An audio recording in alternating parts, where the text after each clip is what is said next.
the reality is that oftentimes AI isn't a necessity or isn't even applied in certain portions of the process to make it better. But it's the impetus for change. And there's a bit of a double-edged sword there. We've started to see some people involved in health plans on the regulatory side, when they hear AI, get a little nervous. So it's really important that we continue to maintain the benefit of AI as a topic, but also realize that it doesn't have to be the true AI of, scary movies, right? It can actually just be good technology. It doesn't have to be AI. AI is a intelligent rules engine. So we can add things to the process that are technology driven, that are good uses of technology, and AI may or may not be a part of the actual pieces of the process that people are using.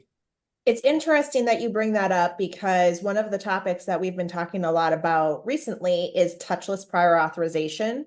And most people assume when you say touchless prior authorization that you're talking specifically about AI, but that's not always the case. So what does touchless prior authorization mean? How does it impact providers? And what does that mean for payers?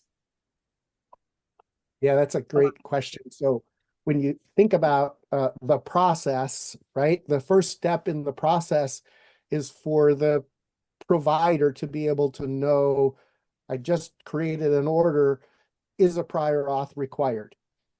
There's different degrees of touchless in this scenario. One degree is the current way things can happen, which is a provider goes out to a website and asks a question or determines if prior authorization is required. And the easier that process can be, the least amount of work for the provider, can be called touchless.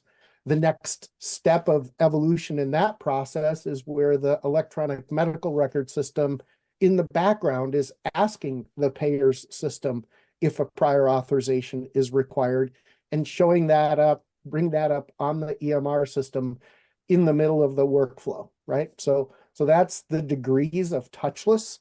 The fully touch is where the provider has to pick up the phone and call the payer, right? So there's degrees of touchless just in the determination of, is an authorization required?